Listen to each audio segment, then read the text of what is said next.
বাবার বাড়ির রাজকন্যা শ্বশুর বাড়িতে চাকরানি, এরকমটা অনেক আপুরাই বলে।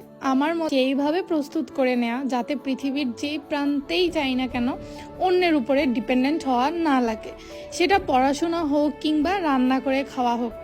সংসার জীবনে বেশিরভাগ মেয়েদের একটাই প্রবলেম, তারা রান্না বান্না করে শ্বশুরবাড়ির লোকজনকে খাওয়ানোকে দাসত্ব মনে করে।